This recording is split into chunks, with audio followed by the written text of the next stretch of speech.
මේ සංකේත වැඩ වර්ජනේ අපි ප්‍රකාශයටපත් කරලා තියෙන්නේ පැහැදිලිවම මේ සිදුවුණු අමානුෂික මිලේච්ඡ සිදුවීමට විරෝධය දක්වමින්.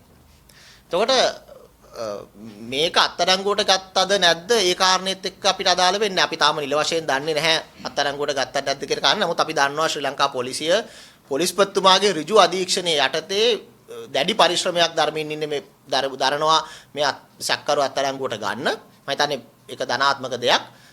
ඒ නිසා මේක සැකකරු අත්අඩංගුවට ගත්තාද නැද්ද කියන කාරණේ මත ලඝු වෙන වැඩ වර්ජනයක් නෙමෙයි. මේ සිදුවීමේ බරපතලකම මේ සිදුවීම හරහා ඇති වෙලා තියෙන කම්පනය මේ සිදුවීම හරහා මේ රටේ වෛද්‍යවරියකට විතරක් නෙමෙයි සෞඛ්‍ය සේවිකාවකට මේ රටේ හෙදියකට විතරක් නෙමෙයි මේ රටේ සෞඛ්‍ය සේවිකාවකට විතරක් නෙමෙයි මේ රටේ ඕනෑම කාන්තාවකට ආරක්ෂාව ලැබිය යුතුයි. අනාරක්ෂිත රටක් ඔවුන්ට හිමිවීම සම්බන්ධයෙන් අපේ විරෝධය තමයි අද දවසේදී මේ සමස්ත වෛද්‍ය ප්‍රජාව එකතු වෙලා මේ පළ කරන්නේ. ඒ කියන්නේ කෙසේ වුවත් හෙට උදෑසන 8 වෙනකම් මේ වැඩ වර්ජනය යනවා. පැහැදිලිව හෙට දින උදෑසන 8 දක්වා මේ වැඩ වර්ජනය ක්‍රියාත්මක වෙනවා. හෙට දින උදෑසන 8න් පස්සේ තමයි මේ වැඩ වර්ජනය උදෑසන 8ට තමයි මේ වැඩ වර්ජනය අවසන් වෙන්නේ. මේක පැහැදිලිව මේ තියෙන්නේ අපේ සහෝදරියකට අපේ සහෝදර වෛද්‍යවරියකට සිදු වුණු මුහුණ පෑමට සිදු වුණු ඒ සිදුවීමට මේ රටේ සමස්ත වෛද්‍ය ප්‍රජාව විදියට අද දවසේදී අපේ විරෝධය මේ ප්‍රකාශ කරන්නේ.